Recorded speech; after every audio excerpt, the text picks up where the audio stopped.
Modern যুগের মেয়েটি ঘুমোতে যায় নিজের বিছানায়, কিন্তু তার ঘুম ভাঙে 1000 বছর আগে ইয়াং সাম্রাজ্যের এক অসুস্থ মহারাজের বিছানায়। তাদের টাইম মেশিন ছিল তাদের এই জাদুই বিছানাটি। এবার মেয়েটি কিভাবে নানা রকম মডার্ন জিনিস নিয়ে মহারাজকে সাহায্য করবে এবং মহারাজকে তার সাহায্যে আদেও নিজের সাম্রাজ্য বাঁচাতে পারবে, সেই নিয়ে ভীষণ ইন্টারেস্টিং একটা টাইম টেবিল ড্রামা আমি এক্সপ্লেন করব। তাহলে চলো শুরু করা যাক। আর শুরু করার আগে তোমরা কিন্তু সাবস্ক্রাইব করতে একদমই ভুলো না। ড্রামার প্রথম দৃশ্যে আমরা আমাদের প্রধান চরিত্র লুনাকে দেখতে পাই এবং আমরা দেখতে পাই যে সেই দিন তার জীবনে সবকিছুই ভীষণ বাজে হচ্ছিল।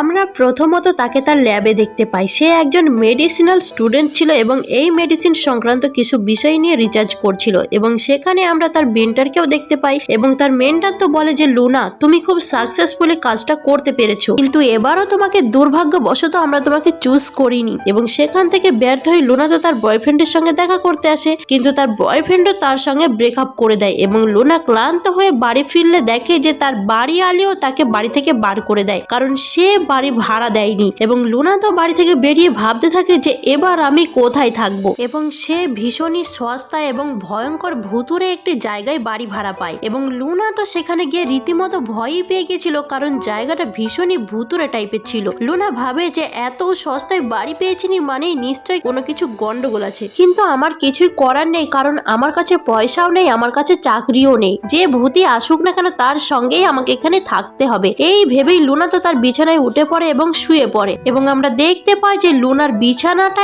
একটু আলাদা ছিল এবং সেই বিছানায় একটা গ্রিন কালারের সুইচ মতো বা পাথর মতো ছিল। এবং লুনা তো ঘুমের ঘরে সেখানে হাত দিয়ে ফেলে এবং সঙ্গে সঙ্গে লুনা টাইম ট্রাভেল করে পৌঁছে যায় ইয়াং সাম্রাজ্যে এবং তার ঘুম ভাঙে একজন অসুস্থ মহারাজ অস্টিনের পাশে। এবার লুনা তো বুঝতে পারে না যেটা স্বপ্ন নাকি সত্যি, এবং সে অস্টিনের গায়ে হাত দিয়ে দেখতে যায় যে মানুষটা আদেও জীবিত কিনা। এবং অস্টিন তো সঙ্গে সঙ্গে তার ছুরি বার করে লুনার গলায় ধরে যে তোমাকে এখানে কে পাঠিয়েছে, তোমাকে কি এখানে আমাকে মারতে পাঠানো হয়েছে? এবং লুনা দেখে যে তার গলা দিয়ে সত্যি রক্ত বেরোচ্ছে। লুনা বুঝতে পারে তার মানে এটা কোনো স্বপ্ন নয়, এবং লুনা তো সঙ্গে সঙ্গে সেখান থেকে পালানোর চেষ্টা করছিল, কিন্তু অস্টিন তাকে থামিয়ে দেয়। এবং আমরা দেখতে পাই যে অস্টিন বেশ অসুস্থ ছিল এবং তার খুবই কাশি হচ্ছিল। অস্টিন বলে যে সত্যি করে বলো যে তোমাকে এখানে কে পাঠিয়েছে। এবং লুনা বলে যে আমি যদি তোমাকে বলি যে আমি টাইম ট্রাভেল করে এখানে এসেছি তাহলে কি তুমি বিশ্বাস করবে? এবং অস্টিন তো একদমই তার কথা বিশ্বাস করে না এবং লুনা তো বলে যে বিশ্বাস করার কোনো দরকারও নেই, আমি এখনই এখান থেকে চলে যাচ্ছি। এবং সে অস্টিনের ঘর থেকে পালানোর চেষ্টা করছিল, কিন্তু তখনই সেখানে অস্টিনের মন্ত্রী জ্যাকসন চলে আসে এবং জ্যাকসন তার তরল উঠিয়ে ধরে যে মহারাজ এটাকে, একে কি এখনই মেরে ফেলবো? এবং লুনা বলে যে আমাকে দয়া করে মেরো না, আমি তার বদলে মহারাজ এই অসুখ ঠিক করে দেবো। আমি বুঝতে পেরেছি যে মহারাজের কি হয়েছে, মহারাজের কাশি হচ্ছে, জ্বর হচ্ছে এবং মাঝে মাঝে মাথা যন্ত্রণাও হচ্ছে, তাই তো আসলে বলা হয়নি আমি একজন ডক্টর, এবং তোমার যে সিমটম আছে সেগুলো আমার জানা আছে। আমাদের মডার্ন যুগেও এরকম একটা প্যান্ডেমিক হয়েছিল, তাই আমি তোমাদের সবাইকে সারিয়ে তুলতে সাহায্য করব। এবং মন্ত্রী জ্যাকসন তো বলে ওঠে তুমি ডাক্তার, এই কথা আমরা বিশ্বাস করব কি করে? এবং লুনা তখনই বলে যে তোমাকে দেখেই আমি বুঝতে পারছি যে তোমার কিডনিতে সমস্যা রয়েছে, তোমার অন্তত 3 জন উপপত্নীও রয়েছে এবং তোমার ভালোই বয়স হচ্ছে, তাই এত উত্তেজনা তোমাকে কমাতে হবে। এবং এই সমস্ত কথা শুনে জ্যাকসন তো চেঁচিয়ে ওঠে যে তুমি এত কিছু কি করে জানলে? এবং অস্টিন বুঝতে পারে যে লুনার মধ্যে তার মানে কিছু তো ডাক্তারের গুণ রয়েছেই। অস্টিন বলে যে ঠিক আছে তুমি আমার চিকিৎসা করতে পারো। এবং লুনা তো তখনই অস্টিনের পালস ধরে দেখে এবং লুনা মনে মনে ভাবে যে কে ভেবেছিল যে আমি প্রাচীন কালে এসে এই সমস্ত ডাক্তারি ফলাবো। এবং লুনা তার ব্যাগ থেকে একটা অ্যান্টিবায়োটিক বা একটা ট্যাবলেট বার করে অস্টিনকে খেয়ে নিতে বলে। এবং যখনই সেটা অস্টিন খেতে যাচ্ছিল জ্যাকসন তাকে বাধা দেয় এবং বলে যে মহারাজ আপনি যে ট্যাবলেটটা খাচ্ছেন এটা আদেও কি জিনিস সেটা তো আমরা জানি না, আমাদের উচিত রাজ চিকিৎসককে ডেকে পরীক্ষা করানো। এবং সঙ্গে সঙ্গে সেখানে রাজ চিকিৎসককেও ডাকা হয়, কিন্তু রাজ চিকিৎসক জীবনেও এমন ট্যাবলেট তো দেখেনি। সুতরাং রাজ চিকিৎসক বলে যে মহারাজ আপনি এই ট্যাবলেট খাওয়ার আগে 2 বার ভাববেন এটা কি সেটা আমি বুঝতে পারছি না। এবং তখনই তো অন্য একজন সৈন্য সেখানে আসে এবং সেই সৈন্যটি খবর দেয় যে মহারাজ আমাদের সারা সাম্রাজ্যে এই রোগ ছড়িয়ে পড়ছে এবং আমরা বুঝতে পারছি না যে এই রোগ কি করে সারাবো, সকলেরই জ্বর হচ্ছে, কাশি হচ্ছে, মানে বলা যায় অনেকটা আমাদের মডার্ন যুগের কোভিডের মতো। এবং সেই যুগে এই রোগের কোনো চিকিৎসা তখনও খুঁজে পাওয়া যায়নি। এবং মন্ত্রী জ্যাকসন তো তখনই বলে ওঠে যে মহারাজ, রাজকুমার রেনের কাছে কিন্তু এই অসুখের ওষুধ রয়েছে, কিন্তু আপনি যতক্ষণ গদি ছাড়ছেন ততক্ষণ রাজকুমার রেন আপনাকে এই ওষুধ দেবে না। এবার অস্টিন তো অবাক হয়ে যায় যে সেটার কি মানে, এবং জ্যাকসন বলে যে না না, মানে এগুলো আমার কথা না, এগুলো রাজকুমার রেনের কথা। এবং অস্টিন নিজেও ততক্ষণে প্রচন্ড অসুস্থ হয়ে পড়েছিল এবং সে প্রায় সেখানেই অজ্ঞান হয়ে যায়। এবং লুনা তো তখনই কারোর কথা না শুনে সেই ওষুধ অস্টিনের মুখে ঢুকিয়ে দেয়। সবাই বলে ওঠে যে তুমি কি মহারাজকে মারার চেষ্টা করছো? লুনা বলে যে যদি ওর জ্বরটা না কমে তাহলে তো এমনিতেও বাঁচবে না। কিন্তু জ্যাকসন তখনই তার তরোয়াল উঠিয়ে লুনাকে মারতে আসে। লুনা বলে যে দাঁড়াও দাঁড়াও, আগে আমাকে ওকে বাঁচানোর চেষ্টা তো করতে দাও। এবং লুনা তো অস্টিনকে জলপট্টি দিতে শুরু করে, কিন্তু তাতেও কোনো লাভ হচ্ছিল না। অস্টিনের জ্ঞান তো ফিরছিলই না। ফলে জ্যাকসন এবং অন্যান্য সৈন্যরা লুনাকে মৃত্যুদণ্ড দেওয়ার জন্য নিয়ে যাচ্ছিল। কিন্তু তখনই অস্টিন বলে ওঠে যে দাঁড়াও, আমার জল তেষ্টা পেয়েছে, একটু জল দাও। এবং আমরা দেখি যে অস্টিনের জ্ঞান ফিরে এসেছে এবং তার জ্বরও ছেড়ে গেছে। এবং তখনই রাজ চিকিৎসক বলে ওঠে যে মহারাজ, এটা তো হতেও পারে যে এই মেয়েটার ওষুধেই আপনার রোগ সারিনি, ও আগে থেকে রিওভেনেন্টিং গ্রিন বা লিংলিং ক্রিমটা ব্যবহার করছিল, হতে পারে সেই লিংলিং ক্রিমের জন্য আপনার রোগ সেরেছে। এবং লুনা তো তখনই বলে ওঠে যে এক সেকেন্ড, তুমি কোন ক্রিমের কথা বললে? এবং লুনার মনে পড়ে যায় যে তার প্রফেসর একবার তাকে এই ক্রিমের কথা বলেছিল। এটা একটা ম্যাজিক্যাল ওষুধি টাইপের, যেটা কিনা 19 রকমের ভীষণ রেয়ার একটা হার্ব বা ভেষজ দিয়ে তৈরি করা হয় এবং সেটা ইয়াং সাম্রাজ্যের সময়ে তৈরি হয়েছিল, যেটা বর্তমান অর্থাৎ মডার্ন যুগের দাম $1 মিলিয়ন কাছাকাছি হতে পারে। এবং অস্টিন তো তখনই বলে ওঠে যে বলো, তুমি আমাকে সারিয়ে তুলেছো, তুমি তার বদলে কি রেওয়ার্ড চাও? সোনা দানা গয়না নাকি একর একর জমি, কি চাও বলো? এবং লুনা তো বলে যে আমি যা চাইবো তো আমি কি সেটাই পাবো? তাহলে আমার ওই ম্যাজিক্যাল লিংলিং ক্রিমটা চাই। এবং তখনই তো সেখানে চলে আসে রাজা অস্টিনের ভাই রাজকুমার রেন। রেন বলে যে তুমি জানো যে তুমি কি জিনিস চাইছো? ওই ক্রিমটা তৈরি করতে 100 বছর সময় লাগে এবং ওই ক্রিমটার দাম প্রায় 10,000 স্বর্ণ মুদ্রার সমান, আর তুমি কিনা এত দামি একটা জিনিস চাইছো? এবং লুনা তো এই কথা শুনে মনে মনে ভাবে তার মানে আমি ঠিক জিনিসই চেয়েছি। এবার রেন তো তখনই বলে ওঠে যে আমি যতদূর শুনলাম যে আমার দাদা নাকি এই প্যান্ডামিকে আক্রান্ত হয়েছে, সে নাকি অসুস্থ, তা তোমাকে তো দেখেই মনে হচ্ছে যে তুমি আর এই গদি সামলানোর যোগ্য না, তা তুমি সিংহাসনটা আমাকে ছেড়ে দাও, তাহলে আমি এই ইয়াং সাম্রাজ্যকে লোকজনকে বাঁচাতে পারবো। এবং অস্টিন তো বলে ওঠে যে তুমি আমাকে ব্ল্যাকমেল করার চেষ্টা করছো। এবং লুনা তখনই বলে যে মহারাজ, আপনি যদি আমাকে ওই ক্রিমটা দেন তাহলে আমি আপনার সমস্ত লোকদের বাঁচাতে পারবো। এবং অস্টিন তো বলে যে সত্যি, তুমি আমাকে এক্ষুনি যে ওষুধটা দিলে। এবং রেন তো তখনই বলে যে শোনো মেয়ে, একটা কথা মনে রেখো, যদি তুমি তোমার কথা না রাখতে পারো তাহলে কিন্তু তোমার মৃত্যু ভয়ানক হবে। এবং লুনা তো তখনই ভাবছিল যে আমি তো এসেছি এই বিছানার মাধ্যমেই, তাহলে আমি আবার ফেরত যাব কি করে? এবং লুনা তো তখনই বলে যে এবার তোমরা সবাই ফেরত যাও, এখন আমি ঘুমাবো। এবার বার্কিরা তো বলে ওঠে যে হ্যাঁ, মহারাজের সাথে তোমার এমন কি সম্পর্ক? এবং লুনা কানে কানে অস্টিনকে বলে যে অস্টিন, তোমাকে কিন্তু আমাকে সহযোগিতা করতেই হবে, না হলে আমি তোমাকে সাহায্য করতে পারবো না। এবং অস্টিন তো সঙ্গে সঙ্গে সবাইকে সেই ঘর থেকে বের করে দেয়। রাজকুমার রেন এবং অন্যান্যরা তো রেগে মেগে ঘর থেকে বেরিয়ে যেতে বাধ্য হয়। এবং তখনই অস্টিন লুনার গলা টিপে ধরে। অস্টিন বলে যে আমি অসুস্থ দেখে তুমি আমাকে বোকা বানাচ্ছ না তো? সত্যি করে বলো যে তুমি কে এবং কোথা থেকে এসেছো? এবং লুনা তো মনে মনে ভাবে যে আগেকার দিনে রাজা মহারাজা তো আর মারার জন্য একবারও ভাবতো না, যে কাউকে যখন তখন মেরে ফেলতো। এবং লুনা বলে যে আমি আসলে ওপর থেকে, মানে স্বর্গ থেকে এসেছি। অস্টিন বলে যে স্বর্গ থেকে, মানে তুমি একজন দেবী? এবং লুনা বলে যে হ্যাঁ, আমাকে দেবতারা পাঠিয়েছে যাতে আমি এই সাম্রাজ্যকে বাঁচাতে পারি। তোমার কি মনে হয় তাহলে কি আমি হঠাৎ করে তোমার বিছানায় কি করে আসবো? আর এইরকম ম্যাজিক্যাল ওষুধ কোথা থেকেই বা নিয়ে আসবো? আমি হচ্ছে স্বর্গ এবং পৃথিবীর মধ্যে একটা কানেকশন। এবং অস্টিন তো তখনই তার তরোয়াল বার করে এবং লুনা তো প্রচন্ড ভয় পেয়ে যায় যে এই বোধহয় এই পাগল মহারাজ তাকে ঘ্যাচাংপো করে দিল। কিন্তু অস্টিন তো তার তরোয়াল তার মাথার কাছে রেখে বলে যে দেবী, আপনি দয়া করে আমাদের এই সাম্রাজ্যকে বাঁচাতে সাহায্য করুন। এবং লুনা বলে যে ঠিক আছে ঠিক আছে, আমি তোমাকে সব সাহায্য করব, তুমি তাড়াতাড়ি ঘুমিয়ে পড়ো। এবং সে আবারও অস্টিনের সাথে তার বিছানায় ঘুমিয়ে পড়ে। এবং লুনা তো ঘুমের ঘরে আবারও সেই সবুজ সুইচে হাত দেয় এবং সে পৌঁছে যায় মডার্ন যুগে। এবং অন্যদিকে মহারাজ অস্টিনের ঘরের বাইরে আমরা রাজকুমার রেনকে দেখতে পাই এবং আমরা দেখতে পাই যে রেনের সাথে মন্ত্রী জ্যাকসনের ষড়যন্ত্র চলছিল। রেন বলে যে এই মেয়েটা তো দেখছি আমাদের সমস্ত প্ল্যান বন্ধ করে দেবে, এই মেয়ে ডাইনিটাকে খতম করে দাও। ওদিকে অন্যদিকে লুনার ঘুম ভাঙে মডার্ন যুগে তার ঘরে, এবং লুনা বুঝতে পারে না যে সে আবারও কি করে সে মডার্ন যুগে চলে এলো। লুনা যে ভাবে যে এতক্ষণ কি সে তাহলে স্বপ্ন দেখছিল, এবং তখনই সে লক্ষ্য করে তার হাতে তো সেই ক্রিমটা রয়েছে, এবং লুনা বুঝতে পারে যে এটা কোনো স্বপ্ন নয় এবং সে এটা সত্যিকারের বড়লোক হতে চলেছে।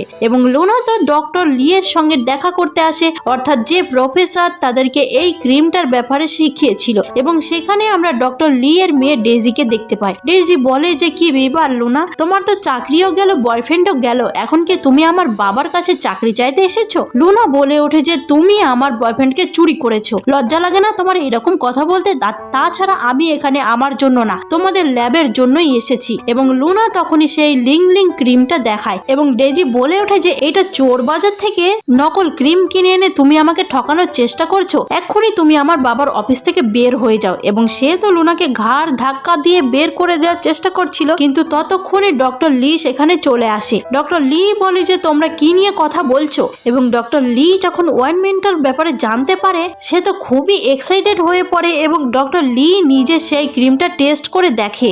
ডক্টর লি বুঝতে পারে যে এটাই হচ্ছে সেই 3000 বছরের পুরনো ক্রিম, যেটা কিনা এখনো নতুনের মতোই রয়েছে, কারণ ক্রিমটা তো টাইম ট্রাভেল করে এসেছিল। এবং ডেজি তো বলতে থাকে যে বাবা তুমি এই মেয়েটার কথায় বিশ্বাস করো না, এই মেয়েটা একটা ঠকবাজ। কিন্তু ডক্টর লি বলে যে তোমাকে আমার কাজের মাঝখানে কথা বলতে হবে না, যাও তুমি এখান থেকে বাড়ি যাও। এবং ডক্টর লি তো বগা দিয়ে ডেজিকে সেখান থেকে তাড়িয়ে দেয়, এবং ডক্টর লির সাথে লুনার কন্ট্রাক্ট হয়ে যায়, যার বদলে কিনা লুনা 1 মিলিয়ন টাকা পেয়ে যায়। এবং লুনা তো সেই টাকা দিয়ে নানা রকমের ঔষধ এবং নানা রকমের জিনিস কিনে নেয়, এবং সেই সমস্ত জিনিস তার বিছানায় জড়ো করে। কিন্তু লুনা তখনও বুঝতে পারেনি যে এই বিছানা থেকে টাইম ট্রাভেলটা কিভাবে করতে হয়, কারণ 2 বারই সে ঘুমের মধ্যে টাইম ট্রাভেল করেছিল, তাই টাইম ট্রাভেল করার পদ্ধতি তার তখনও জানা ছিল না। অপরদিকে আমরা অস্টিনকে দেখতে পাই। অস্টিন তো ভাবছিল যে 2 দিন হয়ে গেল কেন এখনো লুনা ফিরছে না, এবং জ্যাসন তো তখন বলতে থাকে যে মহারাজ ওই মেয়েটা নিঃসন্দেহে একজন ঠক বা জোচ্চোর, তাই জন্যেই ও আপনাকে এইভাবে ভড়কিয়ে দিয়ে পালিয়েছে, ও আর ফিরে আসবে না। এবং একজন অফিসার তখনই এসে বলে যে মহারাজ রাজ্যের অবস্থা খুবই খারাপ, চারিদিকে এই প্যান্ডেমিক ছড়িয়ে পড়েছে, লোকজন মারা যাচ্ছে, আমাদের তো কিছু তো একটা করতে হবে। অপরদিকে লুনা তো কিছুতেই বুঝতে পারছিল না যে সে কিভাবে টাইম ট্রাভেল করবে। লুনা ভাবে যে 2 দিন হয়ে গেল, আমি কথা দিয়েছিলাম অস্টিনকে যে আমি 2 দিনের মধ্যে ফেরত যাব, এবার আমি কি করে যাব? এবার লুনার তখনই মনে পড়ে যখন সে প্রাচীনকালে ছিল, তখন অস্টিনকে শোয়ানোর সময় সে একটা সবুজ বাটন তার খাটে দেখেছিল, এবং লুনার আগে ভাগে তার টেডি বিয়ারদের সরাতে গিয়ে সে একই রকম বাটন বা পাথর নিজের খাটেও দেখতে পায়। এবার লুনা বুঝতে পারে যে তার মানে এটাই হচ্ছে টাইম ট্রাভেলের চাবিকাঠি, এবং লুনা সেই বাটনে হাত দিতে সঙ্গে সঙ্গে সে টাইম ট্রাভেল করে। এবার অপরদিকে আমরা দেখতে পাই যে অস্টিনের উপর তো রাজকুমার রেন এবং অন্যান্য মন্ত্রীরা প্রচন্ড চাপ দিচ্ছিল যে তুমি যদি এই সমস্ত কিছু সামলাতে না পারো তাহলে গদি ত্যাগ করে দাও, তুমি একটা অল্প বয়সী মেয়ের উপর এই সমস্ত কিছু নিয়ে ভরসা করছো, সে আদেও কতটা সত্যি সেটা তো কেউ জানে না। এবার রেন তো বলেই দিয়েছে যে ওর কাছে এই অসুখের ওষুধ রয়েছে, এবং তাকে রাজা হতে দিলেই সে সেই ওষুধ সবার কাছে পৌঁছে দেবে, তাহলে তাকেই রাজা হতে দেয়া হোক, অস্টিন তার সিংহাসন ছেড়ে দিক। এবার অস্টিন তো বলে ওঠে যে তোমরা সবাই আমাকে গদি ছাড়তে বাধ্য করছো, এবং মন্ত্রীরা তো বলতে থাকে যে আর কোনো উপায় কি তোমার কাছে আছে? এবং অস্টিন বলে যে 2 দিন আগে আমার কাছে স্বর্গ থেকে একজন দেবী এসেছিল, সে আমাকে কথা দিয়েছিল যে অসুখ সারাতে আমাকে সাহায্য করবে। রাজকুমার রেন তো বলে ওঠে যে দেবী নাকি ছাই, সে একজন ঠক, সে একজন মিথ্যাবাদী, কেউই তোমাকে এখানে সাহায্য করতে আসবে না। কিন্তু তখনই সেখানে আমাদের মডার্ন যুগের ডাক্তার লুনা চলে আসে, এবং লুনা তো খুবই কুল পোজ দিয়ে বলে যে হ্যালো সবাই, আমি এসে গেছি, আমার নতুন জামা কাপড় দেখতে কেমন লাগছে? আসলে লুনাকে আমরা তখন প্রাচীন কালের জামা কাপড়ে দেখতে পাই, এবং লুনাকে দেখে তো মন্ত্রীরা তো অনেকটা অবাক হয়ে যায়, এবং তারা বলে যে এর কথাই তুমি বলছিলে, এই সেই ভগবানের দূত। এবং লুনা বলে যে হ্যাঁ আমি সেই ভগবানের দূত। এবং সেখানে আমরা একজন মন্ত্রী শানকে দেখতে পাই, সে তো বড্ড বেশি কথা বলছিল, এবং বলে যে এই মেয়েটা আদেও কোথা থেকে এসেছে তার কোনো ঠিক ঠিকানাই নেই, এবং তার কথা বিশ্বাস করে আমরা সাম্রাজ্য চালাবো। রাজকুমার রেন তো বলে ওঠে যে সত্যি আমার দাদা কোনো কমবেন না, কে একজন ডাইনি কোথা থেকে এলো এবং তার কথাতেই আমার দাদা বিশ্বাস করছে। আর যদি এই মেয়েটার কাছে এত দামি এত ম্যাজিক্যাল ওষুধ থাকবেই, তাহলে সে সেটা ফ্রিতে সবাইকে বিলিয়ে দিচ্ছে কেন? এমন নয় তো যে এই রোগটা সেই ছড়িয়েছে? এবং লুনা তো তখনই তার স্টেথোস্কোপ বার করে রাজকুমার রেনকে চেক আপ করে এবং বলে যে তোমার কি অসুখ আমি সেটা বুঝতে পেরেছি এবং তার জন্য তোমাকে একটা বড় ইনজেকশন দিতে হবে। এবং এই সমস্ত কথা শুনে রেন তো খুবই এমব্রেসড হয়ে পড়ে এবং বলে যে ডাইনিটি এক্ষুনি এখান থেকে বার করো। এবং অস্টিন বলে ওঠে যে কেউ ওর গায়ে হাত দেবে না যতদিন না আমাদের সাম্রাজ্যের এই সমস্যা সমাধান হচ্ছে, কেউ লুনার গায়ে হাতও দেবে না। এবং অস্টিন তখনই লুনাকে নিয়ে বেরিয়ে পড়ে। আসলে যাদের যাদের রোগ হয়েছিল তাদের সবাইকে একটা জায়গায় রাখা হয়েছিল এবং তারা সেখান থেকে বিনা চিকিৎসায় মারা যাচ্ছিল। সেখানে কারো যাওয়ার সাহসও হচ্ছিল না কারণ রোগ ভীষণই ছড়াচ্ছে ছিল। এবং লুনা এবং অস্টিন ঠিক করে যে তারাই সেখানে যাবে। এবং লুনা তো মডার্ন যুগ থেকে নানা রকমের জিনিস নিয়ে এসেছিল এবং তার মধ্যে একটা প্রধান জিনিস ছিল মাস্ক। লুনা অস্টিনকে তার মাস্ক পরিয়ে নিতে বলে এবং লুনা নিজেও সেই মাস্ক পরে নেয়। এবং এখানেই আমরা মহারাজ অস্টিনের একজন বিশ্বস্ত সঙ্গী হেনরিকে দেখতে পাই। এবার তারা তিনজন ওষুধপত্র এবং খাবার দাবার নিয়ে সেই জায়গায় রওনা দেয় যেখানে কিনা সবাইকেই সেখানে জড়ো করে রাখা হয়েছিল। এবার লুনারা তো সেখানে গিয়ে সবাইকে ওষুধ দেওয়ার চেষ্টা করে, কিন্তু সব লোকেরাই এই ওষুধ নিতে প্রথমেই কিছুটা বাধা দেয়। তারা বলে যে মহারাজ, প্রথমত আপনি এতদিন আমাদের চিকিৎসার কোনো খেয়ালই রাখেননি। বলা যায় না যে আপনি আমাদের আদৌ ওষুধ দিচ্ছেন নাকি আমাদের বিষ দিয়ে মারার চেষ্টা করছেন। আমাদের সমস্ত রোগীদের এই একই জায়গায় জড়ো করে রাখা হয়েছে, এখানে কেউ আমাদের কোনো খোঁজ নেয় না, আদেও এখানে আমাদের কোনো চিকিৎসা হবে তো?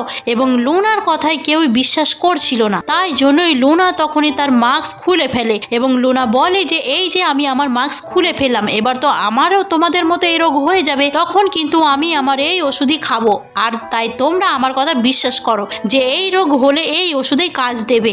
এবং তখনই তো আমরা দেখতে পাই যে একটি বাচ্চা খুবই অসুস্থ হয়ে পড়েছিল এবং সে প্রায় মৃত্যুর মুখে এগিয়ে যাচ্ছিল। এবং তখনই লুনা একটি ড্রিঙ্কে সেই ওষুধটি গুলে দিয়ে বাচ্চাটিকে খাইয়ে দেয়, ফলে কিছুক্ষণের মধ্যে বাচ্চাটির জ্বর ছেড়ে যায়। লুনা বলে যে বাচ্চাটাকে জলপট্টি দেওয়ার ব্যবস্থা করো, ওর মাথায় পায়ে ঠান্ডা কিছু জল বা বরফ দাও, তাহলে ওর জ্বরটা নেমে যাবে। এবং এই বাচ্চাটা ঠিক হয়ে যায়। লোকজন তো লুনার কথায় বিশ্বাস করে এবং একে একে সবাই লুনার থেকে ওষুধ নেয় এবং লুনা প্রত্যেকের জন্য নানা রকম খাবারের বন্দোবস্তও করেছিল। এবার আমরা পরের দিনের দৃশ্য দেখতে পাই। লুনা তো নিজেই তো সবার কাছে প্রমাণ করার জন্য মাস্ক খুলে ফেলেছিল, ফলে পরের দিন লুনা নিজেই এই প্যান্ডামিক বা এই অসুখের শিকার হয়। এবং অস্টিন তো লুনাকে বলে তুমি তাহলে ট্যাবলেটটা চটপট খেয়ে নাও, কিন্তু লুনা জানায় যে লোকজনদের দিয়ে সমস্ত ট্যাবলেট শেষ হয়ে গেছে, ফলে এখন ইনজেকশন ছাড়া আর কোনো উপায় ছিল না। কিন্তু লুনাকে ইনজেকশন কে দেবে? অস্টিন তো ইনজেকশন দিতে জানতো না। অস্টিন বলে যে লুনা, আমি কিছু একটা ব্যবস্থা করব।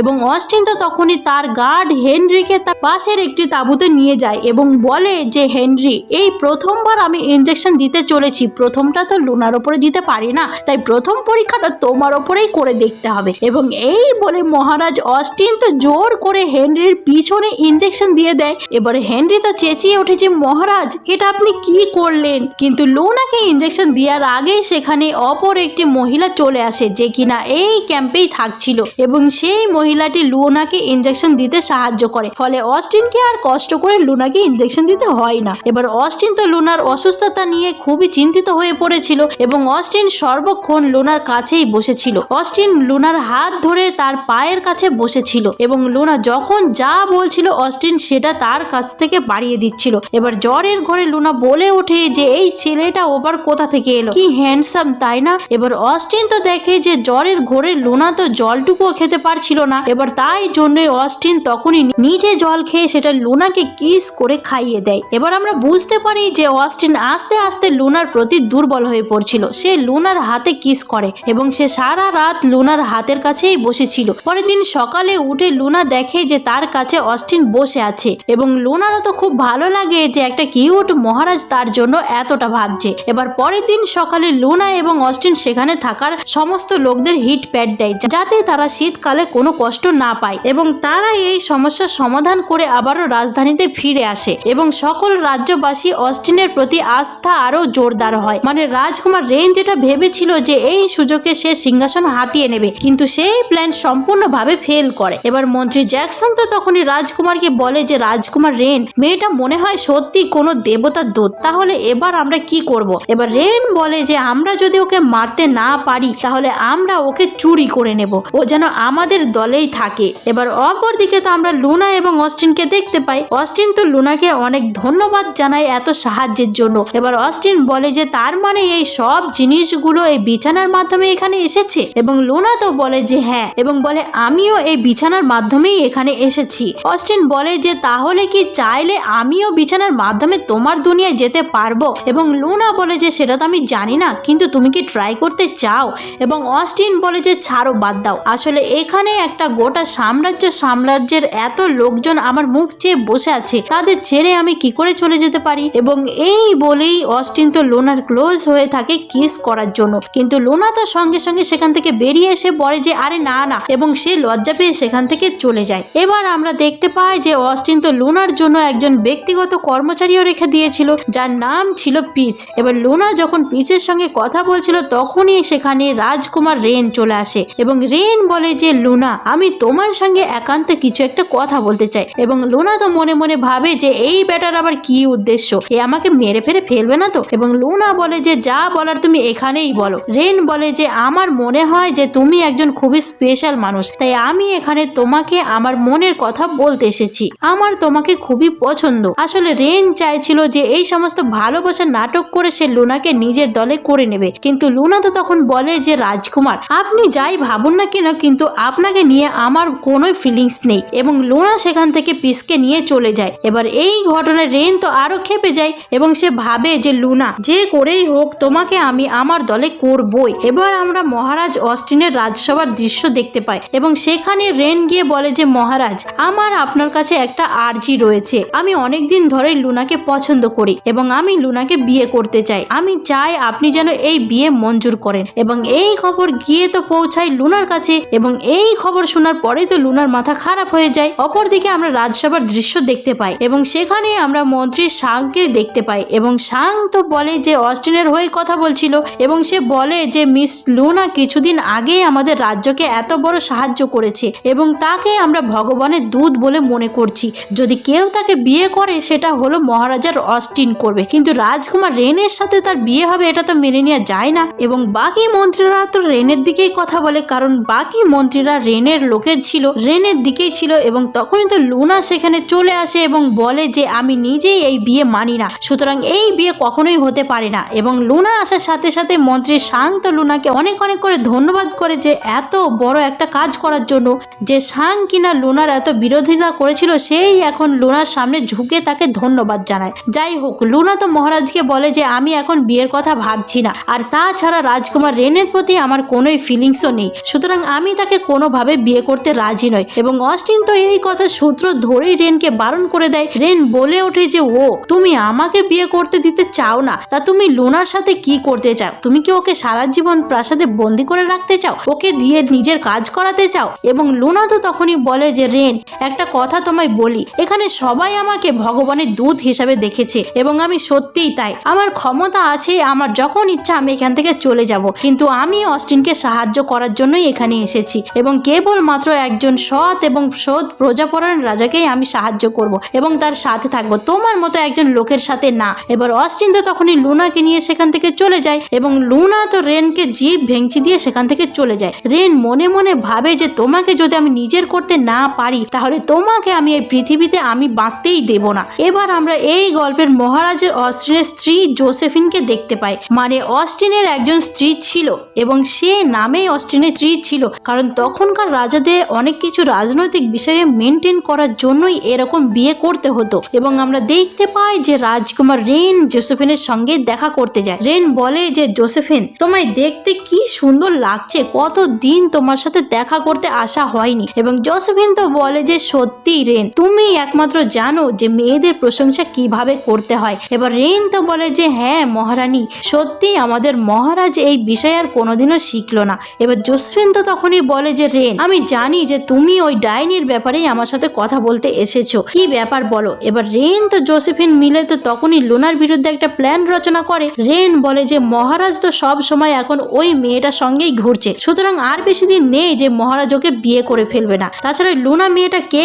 কোথা থেকে এসেছে, ওর ব্যাকগ্রাউন্ড সম্বন্ধে আমরা কিছুই জানি না। তাই তুমি আর আমি যদি দুজনে হাত মেলাই তাহলে বড় সমস্যা থেকে মুক্তি পেতে পারি। এবং এই বলে রেন জোসেফিনের হাতে একটা পাত্র তুলে দেয় এবং রেন বলে, এটা তুমি কোনোভাবেই লুনাকে খাইয়ে দাও, তারপর কি করতে হয় সেটা আমি দেখছি। এবং এটাই এক ধরনের ড্রাগস ছিল। এবং জোসেফিন তো বলে যে আমি বুঝে গিয়েছি আমায় কি করতে হবে। এবং সে তখনই তার একজন দাসীকে বলে যে লুনার সাথে সে দেখা করতে চায়। এবার কিছুক্ষণ পরে লুনা তো জোসেফিনের সঙ্গে দেখা করতে আসে।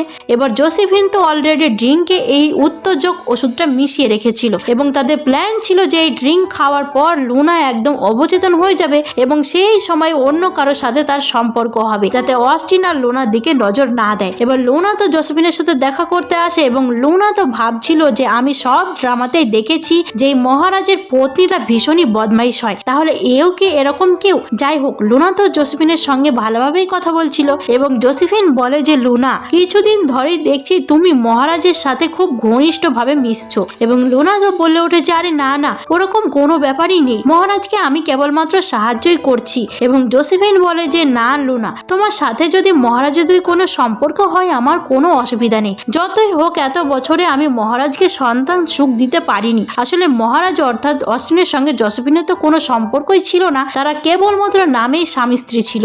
এবার এই কথা শুনে লুনার তো অস্টিনের সাথে কাটানো মিষ্টি মিষ্টি মুহূর্তগুলো মনে পড়ছিল এবং লুনার তখনই মনে হয় যে আমি কি তাহলে সত্যিই অস্টিনকে ভালোবেসে ফেলছি। এবং এই উত্তেজনার বশে লুনা জোসেফিনের দেয়া সেই ড্রিঙ্কটা পান করে ফেলে এবং জোসেফিন তো বলতে থাকে যে লুনা আরো ড্রিঙ্ক করো, এই ড্রিঙ্কটা আমি নিজের হাতে বানিয়েছি, খুব ভালো খেতে। কিন্তু দ্বিতীয়বার খাওয়ার সময় লুনা বুঝতে পারে যে এতে কিছু একটা গন্ডগোল রয়েছে। লুনা ওই ড্রিঙ্কটা শুকেই বুঝতে পারে যে এতে উত্তেজনামূলক কোনো রকম ওষুধ মেশানো রয়েছে। লুনা তো ভাবে যে আমি কি বোকামিটাই না বা করলাম এবং লুনা তাড়াতাড়ি করে জোসেফিনের ঘর থেকে বের হয়ে যায়। কিন্তু জোসেফিন তখনই রেনকে খবর দেয় যে লুনা ড্রিঙ্ক খেয়ে এখান থেকে বেরিয়ে গেছে, তাই এর পরের ব্যবস্থা সে যেন করে। এবার লুনা তো সেখান থেকে বেরিয়ে আসে এবং সে সেই ড্রিঙ্কের ফলে তার মাথা ঘুরছিল এবং লুনা বলতে থাকে যে অস্টিন তুমি কোথায় আছো, আমাকে বাঁচাও। এবং তখনই সেখানে অস্টিন আসে এবং লুনাকে বাঁচায়। অস্টিন তো তখনই লুনাকে কোলে তুলে নেয় এবং নিয়ে তাকে তার নিজের ঘরে চলে যায় এবং তাদের মধ্যে তো বেশ রোম্যান্সও হয়। এবার আমরা পরের দিন সকালের দৃশ্য দেখতে পাই। লুনা তো ভাবে যে প্রাচীন কালে এসে আমি এটা কি করছি, যে রাজার কিনা এত বদনাম ছিল নৃশংস হিসাবে, সে কি সত্যি আমার প্রতি এত সুইট।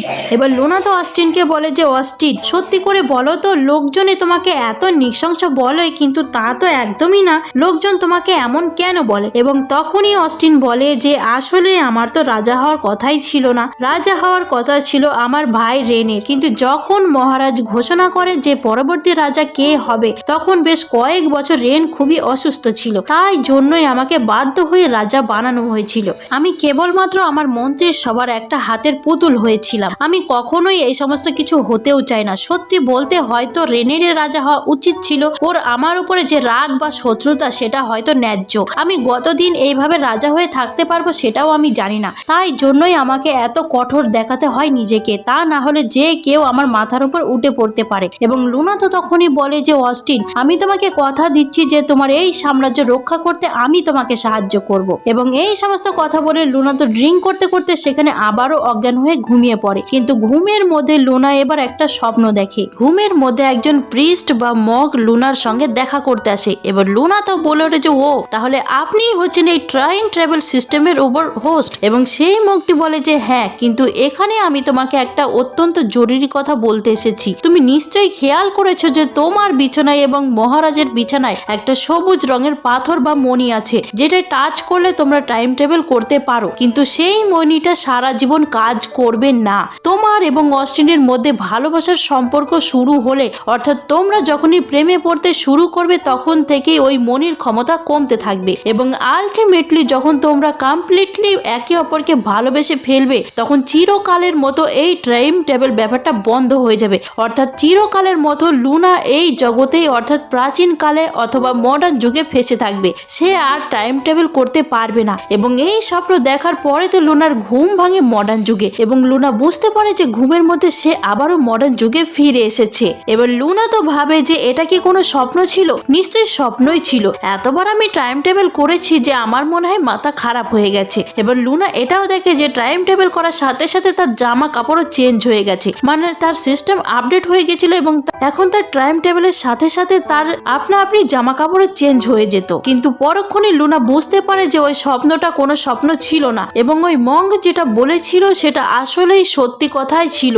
এবং লুনা তো তখনই ভাবে যে এই সমস্ত কথা আমি পরে ভেবে দেখব, কিন্তু আগে আমি অস্টিনকে যে কথাটা আমি দিয়েছি সেটা আমায় রাখতে হবে। আমি তো ইতিহাস বইতে পড়েইছিলাম যে অস্টিন বেশি দিন রাজত্ব করতে পারেনি, কিন্তু কিভাবে মারা গেছিল বা কিভাবে রাজত্ব ছিল সেটা তো আমি দেখতে হবে। এবং লুনা তো সঙ্গে সঙ্গে ফোনে সার্চ করে যে ইয়াং সাম্রাজ্যের রাজা অস্টিন কিভাবে মারা গেছিল এবং সে জানতে পারে যে 28 বছর বয়সে রাজা অস্টিন আগুনে পুড়ে মারা গেছিল এবং এটা তার উপরে হামলা হয়েছিল। এবার লুনা তো ভাবে যে আচ্ছা, আমার সাথে যখন অস্টিনের দেখা হয়েছিল তখন অস্টিনের কত বয়স সেটা তো আমি জিজ্ঞাসা করিনি, কিন্তু এখন যখন আমি ওকে কথা দিয়েছি যে ওকে বাঁচাবো, তাহলে যে করেই হোক আমাকে ওকে বাঁচাতেই হবে। এবার লুনা তো তখনই তার বিছানার সামনে আসে এবং সে দেখে যে তার সেই সবুজ মণিটা আর উজ্জ্বল সত্যি কমে গেছে, অর্থাৎ মঙ্গের কথাগুলো সেই কথাগুলো একদমই সত্যি ছিল। এবং এটাও সত্যি ছিল যে লুনা অস্টিন ধীরে ধীরে প্রেমে পড়ছিল এবং লুনা তো ভাবে যে যাই হয়ে যাক না কেন, কিন্তু আমি অস্টিনকে যে কথা দিয়েছি সেটা তো আমাকে রাখতেই হবে। এবারে যখন আমি প্রাচীনকালে যাব, আমি অগ্নি নির্বাপক অনেক জিনিসপত্র নিয়ে যাব, আগুন নেভানো যাবে এমন অনেক জিনিস, যাতে অস্টিনকে আগুনে জ্বলে পুড়তে না হয়। আমি ওকে সমস্ত কিছু শিখিয়ে দিয়ে আসবো যাতে ও ওর প্রাণ বাঁচাতে পারে। এবার লুনা আগুন নেভানোর মতো সমস্ত রকমের জিনিস যেমন ফায়ার এক্সটিংগুইশার বা স্প্রে বা গ্যাস মাস্ক এই ধরনের জিনিস কিনে নিয়ে আসে এবং সে বিছানায় বসে রেডি ছিল টাইম টেবিল করার জন্য, কিন্তু কিছুতেই সে টাইম টেবিল করতে পারছিল না। এবং লুনা তো বুঝতে পারে না যে এটা কি হচ্ছে, সে টাইম টেবিল কেন করতে পারছে না। এবং লুনার তখনই মনে পড়ে যে সে যতবার টাইম টেবিল করেছিল ঘুমানোর সময়ই টাইম টেবিল করেছে। লুনা বুঝতে পারে যে টাইম টেবিলটা তার মনে ঘুমের মধ্যেই হয়, কারণ অবভিয়াসলি এটা একটা বিছানা আর বিছানাতে তো লোকে ঘুমোতেই আসে। এবং লুনা তো বলে যে এই ব্যাপার, তাহলে আমি এক্ষুনি ঘুমিয়ে পড়ছি। এবং লুনা তো সেই এক্সট্রিম মেশিন নিয়ে ঘুমানোর চেষ্টা করে, কিন্তু কিছুতেই তার ঘুম আসছিল না। লুনা বলে যে আমি তো বুঝতে পারছি না ব্যাপারটা, আমার ঘুম আসছে না কেন।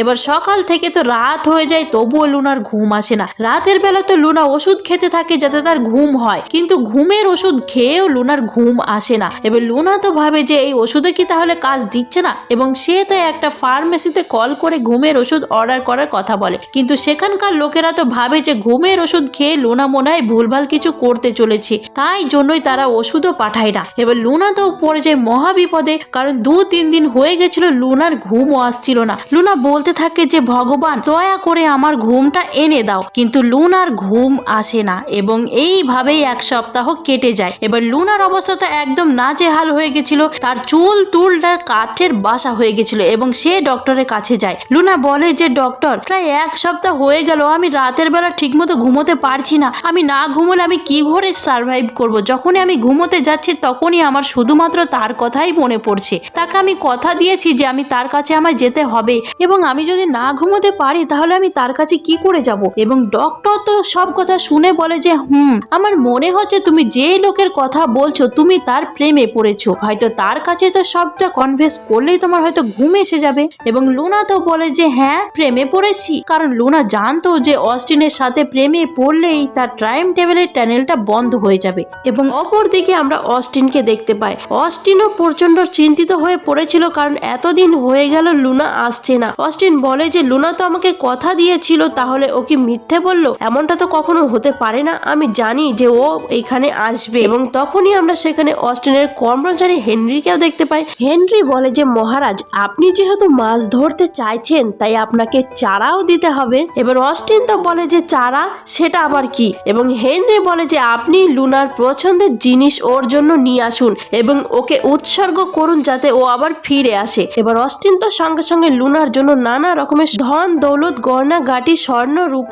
মুদ্রা এই সমস্ত কিছু নিয়ে আসে এবং সেখানে বিছানায় সাজে অস্টিন প্রে করতে থাকে যে লুনা তুমি তাড়াতাড়ি আমার কাছে ফিরে এসো। কিন্তু লুনা কি করে ফিরে আসবে, তার তো ঘুমই পাচ্ছিল না। এবার লুনার কথা চিন্তা করতে করতে অস্টিনেরও রাতের ঘুম উড়ে যায় এবং অস্টিন খালি ভাবতে থাকে লুনা কখন আসবে। এবার আমরা দেখতে পাই যে লুনার যেমন অবস্থা হয়েছিল অস্টিনেরও ঠিক একই অবস্থা হয়, তারও চুল কাকের বাসা হয়ে গেছিল রাত জেগে জেগে। এবার তখনই লুনা তার সমস্ত ফায়ার রিকোয়ারমেন্ট নিয়ে প্রাচীন কালে ফিরে আসে। লুনা বলে যে অস্টিন তোমার তো দেখছি পুরো আমার মতনই অবস্থা হয়েছে। এবার অস্টিন তো লুনার গলার আওয়াজ শুনতে পায়। অস্টিন ভাবছিল যে সে মনে হয় ভুল শুনছে, শুনছে। সে লুনার কথা এত বেশি ভাবছে, সে লুনাকে হয়তো কল্পনা করছে। কিন্তু লুনা তখনই বলে যে অস্টিন আমি এসে গেছি। এবার লুনা তো অস্টিনের সেই কাকের বাসার মতো চুলগুলো ঠিক করে দিচ্ছিল যে অস্টিন তোমার কি হয়েছে, আমি তো বলেছিলাম যে আমি আসবো। এবার তখনই অস্টিন লুনাকে জড়িয়ে ধরে। সে বলে যে লুনা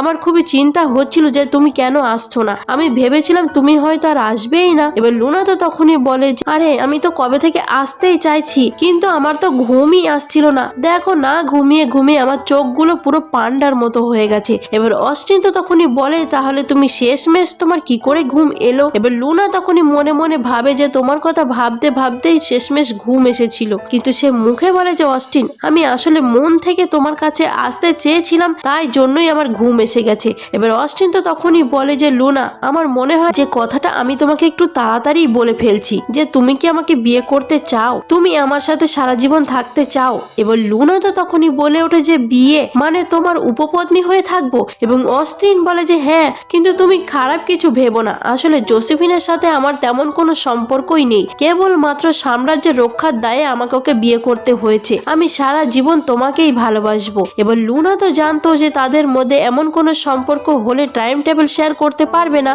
সারা জীবন তাকে তাহলে প্রাচীনকালে আটকে থাকতে হবে। এবার অস্টিন তো বলে ওঠে যে লুনা তুমি কি আমার কথা বিশ্বাস করছো না, আমি সত্যি তোমার প্রতি সিরিয়াস। এবার লুনা বলে যে দেখো অস্টিন আসলে আমরা এক দুনিয়া থেকে বিলং করি না, তাই জন্যই আমি বিষয়টা নিয়ে খুব ভয় পাচ্ছি। এবার অস্টিন তো বলে যে ভয় কিসের ভয়? এবং লুনা মনে মনে ভাবে যে ভয় এটাই যে আমি তোমার ভবিষ্যৎটা বদলাতে পারবো না, তোমার ডেস্টিনি হচ্ছে যে তুমি 28 বছর বয়সে মারা যাবে। এবার লুনা তো মনে মনে এই কথাই ভাবছিল এবং অস্টিন তখনই বলে যে বুঝতে পেরেছি, তুমি তো আসলেই তো অন্য দুনিয়া থেকে এসেছো, তুমি ভগবানের দূত, কিন্তু আমি তো একজন সাধারণ মানুষ তাই না, তাই জন্যই আমাদের সম্পর্ক কখনোই সম্ভব নয়, তাই তো? এবং এই কথা বলতে গিয়ে অস্টিনের তো চোখে জল চলে আসে এবং লুনা তো তখনই বলে ওঠে যে অস্টিন আমি আসলেই তোমাকে একটা সত্যি কথাটা বলে দিতে চাই, আমি তোমার সঙ্গে সারা জীবন থাকতে চাই, কিন্তু তার জন্য তো তোমাকে আমাকে বাঁচিয়ে রাখতে হবে। এবং লুনা যখন অস্টিনের ব্যাপারে এই সত্যি কথাগুলো অর্থাৎ তার ভবিষ্যতে কি হবে এই কথাগুলো বলছিল,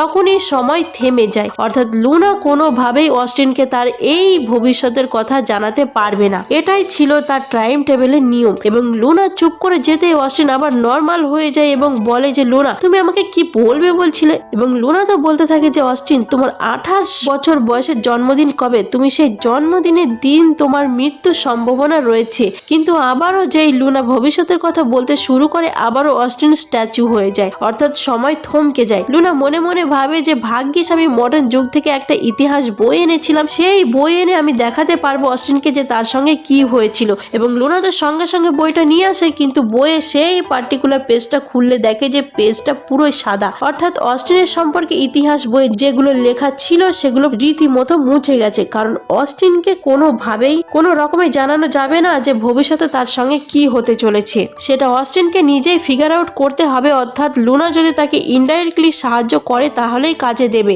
এবার অস্টিন তো তখনই বলে যে লুনা তুমি এখানে আমার সাথে থেকে যাও, আমি তোমার জন্য তোমার ওই লিং ক্রিম অনেক কটা বানানো করিয়েছি। এবং লুনা তো তাড়াতাড়ি গিয়ে সেই সমস্ত জিনিস নিজের পুটলিতে ঢুকাচ্ছিল এবং তখনই সে দেখতে পায় সেও অস্টিনের জন্য একটা উপহার এনেছিল। লুনা বলে যে আমি তোমার জন্য আমার দুনিয়া থেকে একটা জিনিস এনেছি। এবং লুনা তো অস্টিনের জন্য একটা ম্যাচিং নেকলেস এনেছিল, যেটা কিনা সে অনলাইনে অর্ডার করেছিল অস্টিনের জন্য। এবং লুনা তার সেই নেকলেসটা অস্টিনকে পরিয়ে দেয় এবং অস্টিনও তাকে তার নেকলেসটা পরিয়ে দেয়। এবং অস্টিন তো এই উপহারটা পেয়ে অত্যন্ত খুশি ছিল। অস্টিন বলে যে সারা জীবন যদি তুমি আমার সাথে নাও থাকতে পারো, এই নেকলেসটা দেখলে আমার সবসময় তোমার কথা মনে পড়বে, আমার মনে হবে যে তুমি আমার সাথেই রয়েছো। এবং লুনা বলে যে জানো অস্টিন আমি যেখান থেকে এসেছি সেখানে এইরকম ম্যাচিং নেকলেস পরার কি মানে, এর মানে হচ্ছে যে আমরা সারা জীবন একে অপরের সাথে থাকবো, মানে আমরা হচ্ছি লাভার, আর আমি তোমাকে কোনোদিনও ছাড়বো না। এবার এই কথা শুনে তো অস্টিনের একটু মন খারাপ হয়ে যায়, কারণ অস্টিন জানতো যে এটা হয়তো কখনোই সম্ভব হবে না। এবং অস্টিন বলে যে লুনা তুমি ঠিকই বলেছো, সত্যি কথা বলতে তোমাকে আমার স্ত্রী হিসেবে আমি এখানে বন্দি করে রাখতে চাই না, কারণ এই রাজমহলে অনেক কূটনীতি চলে এবং এক একজন স্ত্রীর সাথে উপপত্নীর সাথে নানা রকমের পলিটিক্স করা হয়। আমি তোমাকে সত্যিই ভালোবাসি, তাই জন্য আমি চাই তুমি যেন সবসময় মুক্ত থাকতে পারো, আমি চাই না এরকম একটা জায়গায় কূটনীতির মাঝে তোমাকে বন্দি থাকতে হোক। এবং লুনা তো তখনই অস্টিনকে পিছন থেকে জড়িয়ে ধরে এবং লুনারও চোখে জল এসে গেছিল, কারণ সে সত্যি জানতো না যে যে তাদের সম্পর্কের পরিণতি কি হতে পারে। এবং অস্টিন তো তখনই বলে যে লুনা, আমি চাই তুমি আমার আশেপাশেই ধারে কাছেই থাকো, তাই জন্যই আমি ডিগ্রি জারি করছি যে যেখানে আমি তোমাকে আমাদের রাজ চিকিৎসালয়ের চিকিৎসক হিসেবে নিয়োগ করছি, যাতে তুমি এখানেই থাকতে পারো। তুমি যেহেতু মেডিসিন ভালোবাসো তাই তুমি এখানে থেকে সবকিছু শিখতেও পারবে আর তুমি ফ্রিলিও থাকতে পারবে। এবার লুনা তো অস্টিনের সিদ্ধান্তে প্রচন্ড খুশি হয়। এবং অপর দিকে আমরা রাজকুমার রেনকে দেখতে পাই এবং রাজ চিকিৎসালয়ের যে মেন চিকিৎসক ছিল সে চিকিৎসক ফেংকে দেখতে পাই।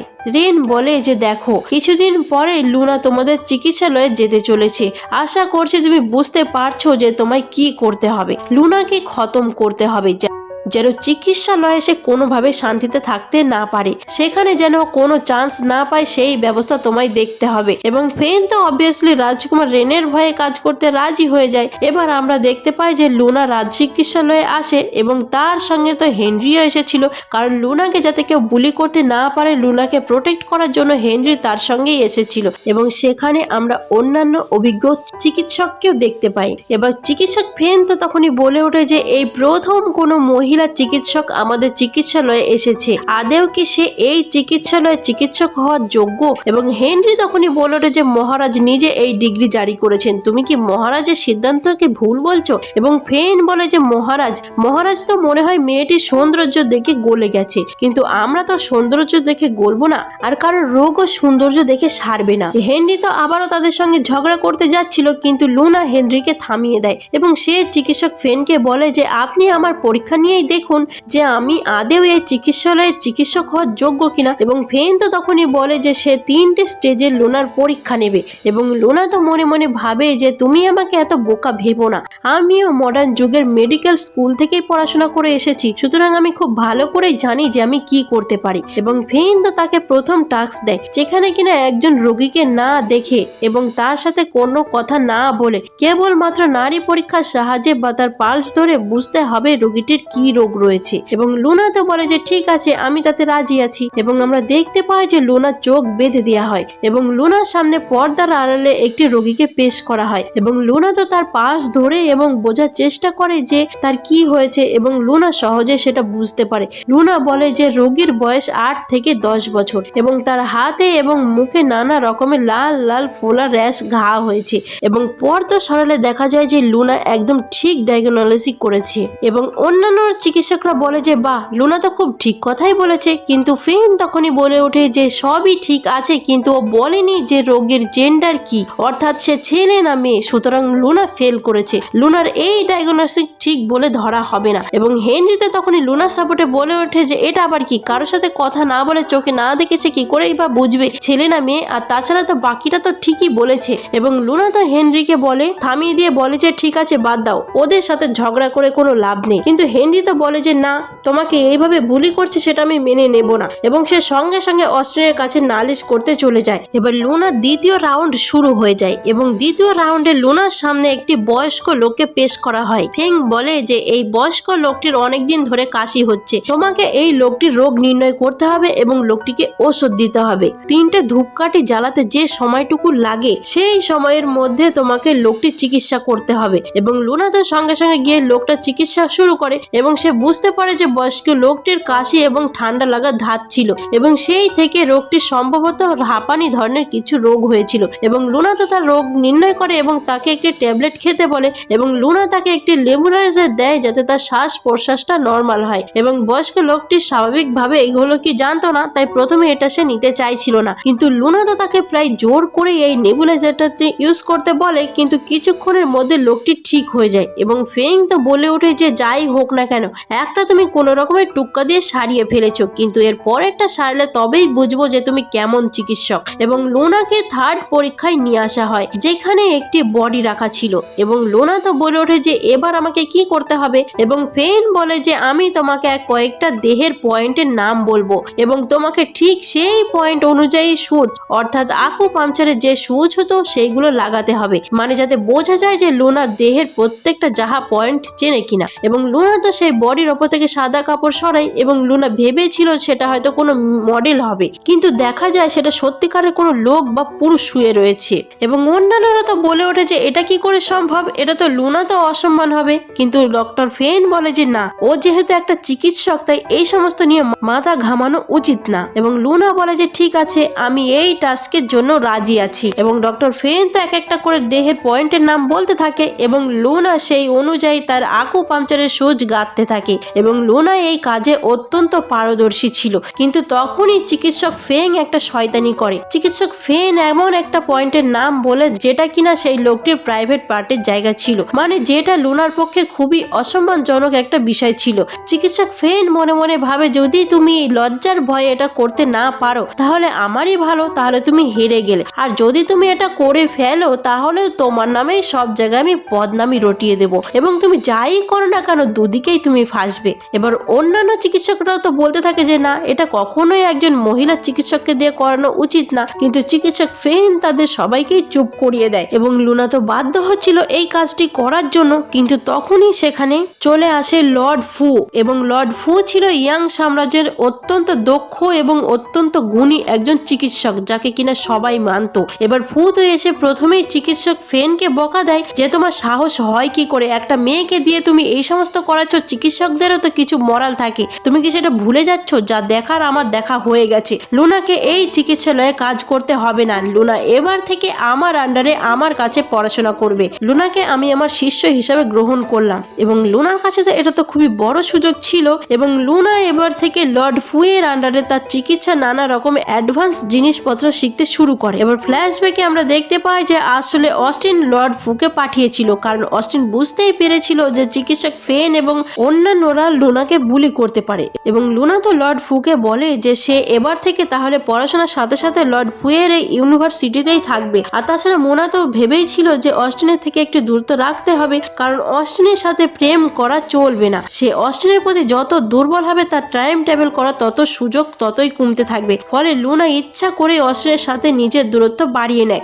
অপরদিকে আমরা অস্টিনকে দেখতে পাই যে লুনাকে বেশ কয়েকদিন দেখতে না পেয়ে একদম উতলা হয়ে গেছিল এবং সে তো লুনার সাথে দেখা করতে লর্ড ফুয়ের কাছে চলে যায় এবং লুনা তো তাকে বলে যে অস্টিন তুমি কি এতদিন আমাকে না দেখে মিস করছিলে? এবং অস্টিন তো বলে যে হ্যাঁ, তাই জন্যই তো আমি দেখা করতে এলাম। এবং লুনা তো তখন অস্টিনকে দেখায় যে সে ওই ক্রিমটা অর্থাৎ রিজুভিটিং ক্রিমটা সে আরো উন্নত ভাবে বানিয়েছে এবং এখন তো সে লর্ড ফুয়ের থেকে নানা রকম নতুন নতুন জিনিসও শিখছে। এবং লুনা তো অস্টিনকে দেখায় যে সে এই ক্রিমটাই প্লাস্টিক প্যাকেজিং করে সেল করার কথা ভাবছে। লুনা বলে যে আমি এই ক্রিমটাই বিক্রি করে অনেক টাকা ইনকাম করতে চাই যাতে আমি তোমার জন্য ভবিষ্যৎ থেকে অনেক অস্ত্রপাতি কিনে আনতে পারি। আমি জানি যে ভবিষ্যতে তোমার কিছু বিপদ হতে পারে, তার জন্যই আমি আগে থেকে প্রস্তুত থাকতে চাই। এবং অস্টিন তো তখনই বলে যে লুনা থ্যাংক ইউ, কিন্তু তোমাকে এই সমস্ত কিছু করতে হবে না। এবং লুনা তো বলে ওঠে যে করতে হবে না, কিন্তু কেন? এবং অস্টিন তখনই বলে যে যাই হয়ে যাক না কেন আমি কখনোই রাজকুমার রেনের সঙ্গে কোনো রকম যুদ্ধে যাব না। এবং লুনা তো বলে ওঠে যে হ্যাঁ, কিন্তু ও তো তোমাকে সবসময় মারার জন্য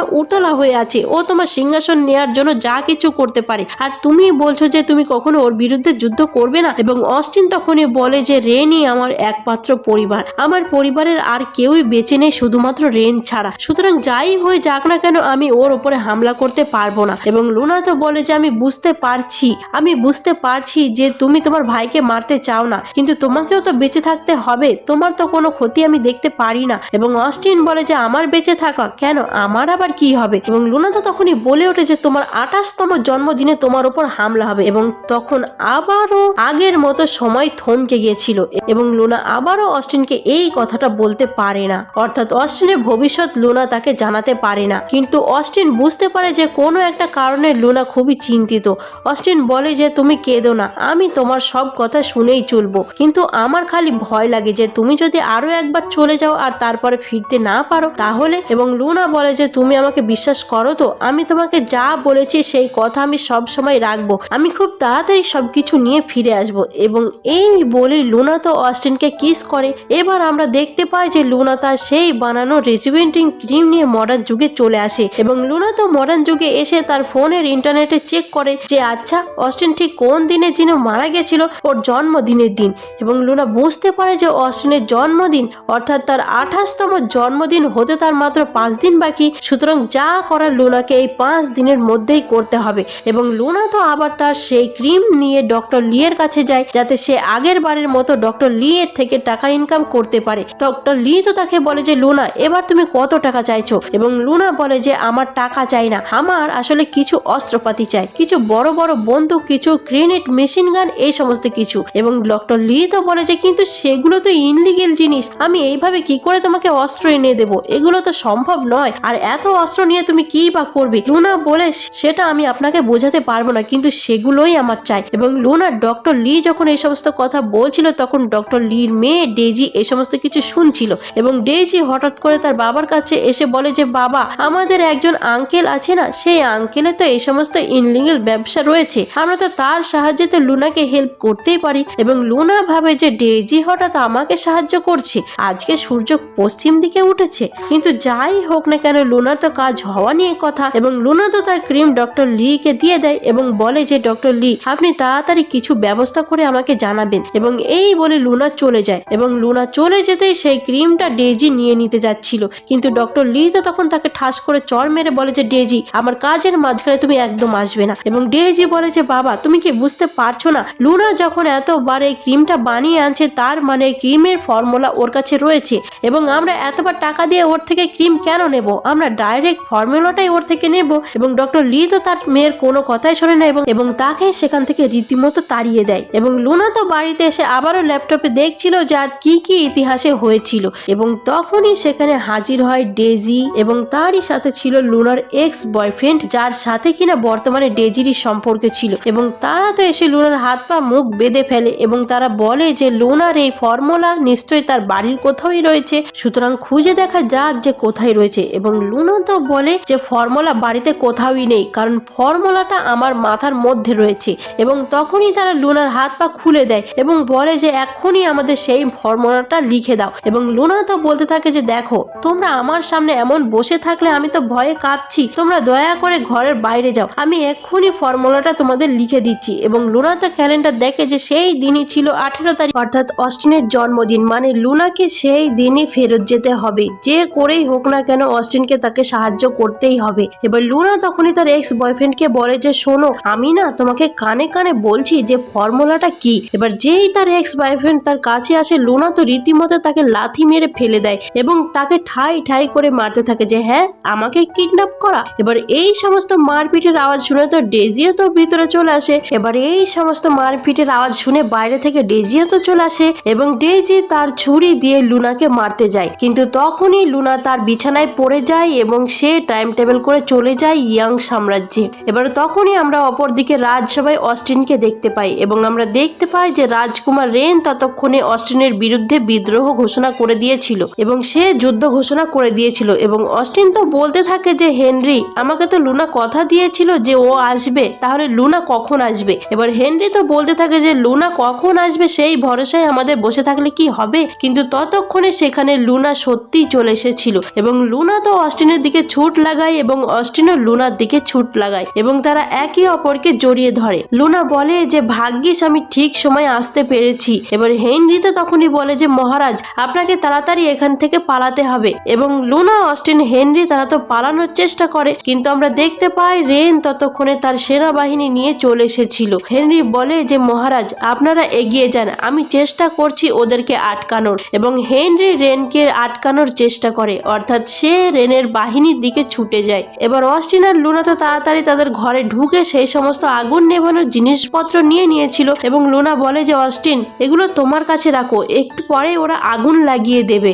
আমাদের মারার চেষ্টা করবে। কিন্তু ততক্ষণে বাইরে রেন এবং তার সেনাবাহিনী চলে এসেছিল। রেন বলে যে অস্টিন সূর্যর মতো কি লুকোচ্ছ, সাহস থাকে বাইরে এসো, তুমি যত দেরি করবে তোমার লোকেদের আমি এক এক করে মারবো এবং সবার প্রথমে মারবো তোমার বিশ্বস্ত প্রিয় কর্মচারী হেনরিকে। কিন্তু হেনরি তখনই বলে ওঠে যে মহারাজ আমার জন্য কখনোই আমি আপনার প্রাণ বিপদে ফেলবো না, আমার জন্য আপনাকে কখনো কোনো কম্প্রোমাইজ করতে হবে না, যদি আমার ভাগ্যে থাকে তাহলে আমি পরের জন্মে আমাদের ভাগ্যে থাকে তাহলে পরের জন্মে আবার আমাদের দেখা হবে। এবং এই বলে হেনরি একটি তরোয়াল নিয়ে নিজেই নিজের গলা কেটে ফেলে যাতে তার জন্য অস্টিনকে কেউ ব্ল্যাকমেল করতে না পারে। এবারে হেনরির মৃত্যুতে তো অস্টিন প্রচন্ড ভেঙে যায় এবং সে তো ছুটে হেনরির কাছে যাচ্ছে যাচ্ছিল, কিন্তু লুনা তাকে আটকে নেয়। বাইরে থেকে রেন বলতে থাকে যে অস্টিন, তুমি তোমার সিংহাসন আর লুনাকে আমার কাছে দিয়ে দাও, তাহলে আমি তোমার কোনো ক্ষতি করব না, আর না হলে একে একে তোমাদের সব লোকেরা মরতে থাকবে। এবং রেন তো তখনই লুনা সেই কর্মচারী পিসকেও মেরে ফেলে।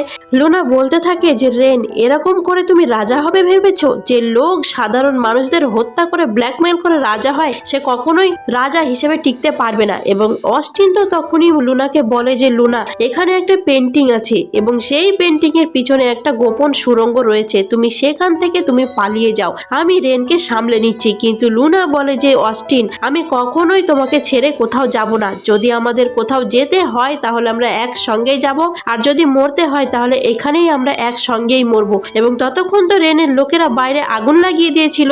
এবং লুনা তখনই বলে যে অস্টিন, আমাদের কাছে আর বেশিক্ষণ সময় নেই, তুমি কি আমার সাথে আমার দুনিয়ায় আসবে? যতক্ষণ খাটের এই সবুজ পাথরটা জ্বলছে ততক্ষণই আমাদের কাছে সুযোগ আছে, আমার মনে হয় না ওটা বেশিক্ষণ জ্বলবে, এখানে থাকলে আমরা একসাথে মরে যাব, কিন্তু অন্তত আমরা একসাথে বাঁচার একবার চেষ্টা করি। এবং এই বলে তারা বিছানায় গিয়ে সেই সবুজ পাথরটা টাচ করে এবং তারা টাইম টেবিল করে ভবিষ্যতে পৌঁছে যায়। এবং অপরদিকে রেনরা তো মনে করে অস্টিন আর লুনা তো আগুনে পুড়ে মারা গেছে, এবং রেন তো নিজেকে রাজা বলে ঘোষণা করে। এতক্ষণ অস্টিনের সাথে বিশ্বাসঘাতকতা করেছিল যে মন্ত্রী অর্থাৎ জ্যাকসন, সেই জ্যাকসন তো বলে ওঠে যে মহারাজ রেনের জয় জয়কার। কিন্তু মহারাজ রেন তখনই বলে যে জ্যাকসন, তুমি তো আসলেই তো অস্টিনের প্রধানমন্ত্রী ছিলে, তা তুমি তো তার সঙ্গে বিশ্বাসঘাতকতা করে আমার দলে যোগ দিয়েছিলে, তা তুমি যে আমার সাথেও বিশ্বাসঘাতকতা করে অন্য কারোর দলে যোগ দেবে না তার কি গ্যারেন্টি? এবং এই বলে তো রেন জ্যাকসনকে সেখানেই মেরে ফেলে এবং সে নিজে এই সাম্রাজ্যের রাজা হয়ে ওঠে।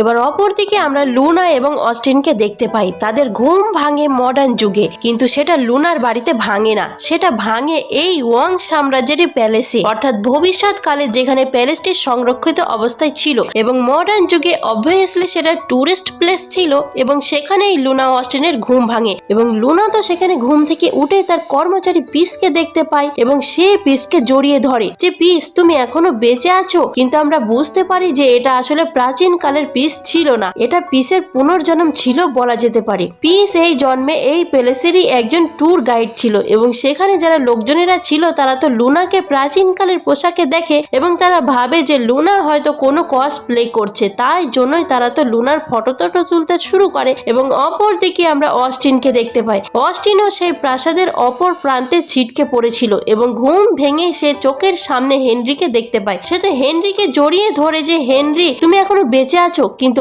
আসলে এটা প্রাচীন কালের হেনরি ছিল না, এটা মডার্ন যুগের হেনরি ছিল, যে কিনা এই প্রাসাদেরই একজন কর্মচারী ছিল এবং সে এই প্যালেসে একজন ট্যুর গাইড বা বলা যায় বা কসপ্লেয়ার ছিল। এবং মডার্ন যুগের হেনরি তো বলে যে ভাই, তোমার কি শরীরটাই খারাপ নাকি? তুমি আমাকে দেখে এমন করছো কেন? এবং হেনরি তো অস্টিনের থেকে নিজের ক্যামেরা এবং ব্যাগ নিয়ে পালায় এবং অস্টিন তো বুঝে পায় না যে লুনা কোথায়। তারা তো একে অপরকে নাম নিয়ে তাদেরকে খুঁজতে থাকে এবং শেষ অবধি তাদের দেখা হয় এবং তারা একে অপরকে জড়িয়ে ধরে। লুনা বলে যে অস্টিন, এটা তোমার প্রাসাদ হলেও এটা কিন্তু মডার্ন যুগে, এটা মডার্ন যুগের একটা টুরিস্ট প্লেস, আর আমি তোমাকে মডার্ন যুগে নিয়ে আসতে পেরেছি মানে আমাদের আর প্রাণের কোনো ভয় নেই, কিন্তু তুমি তো প্রাচীন কালে রাজা ছিলে আর আমি তো এই যুগের বেকার একজন মেয়ে, তাই তোমাকে খুবই কষ্টের সৃষ্টি আমার সঙ্গে থাকতে হবে, যাই হোক আমরা চালিয়ে নেব আর কি।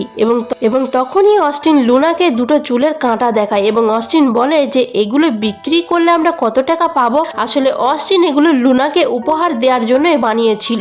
এবং লুনা তো সঙ্গে সঙ্গে অস্টিনকে কিস করে এবং বলে যে তোমার কোনো চিন্তা নেই, টাকা থাকুক বা না থাকুক, আমরা যতদিন একসাথে আছি আমরা ততদিন ভালোই থাকবো, সে আমাদের ভাড়া বাড়িতেই থাকতে হোক আর জল ভাত খেয়েই থাকতে হোক না কেন। এবং লুনা তো অস্টিনের বানানো সেই হেয়ার পিনটি নিলাম করে এবং তার বদলে তারা বিশাল অ্যামাউন্টের একটা টাকা পেয়েছিল, ফলে লুনা আর অস্টিনের এই যুগে থাকা নিয়ে কোনো চিন্তাই করতে হয় না এবং তারা তো বেশ ভালো বাড়িতে খুব আরামে থাকছিল।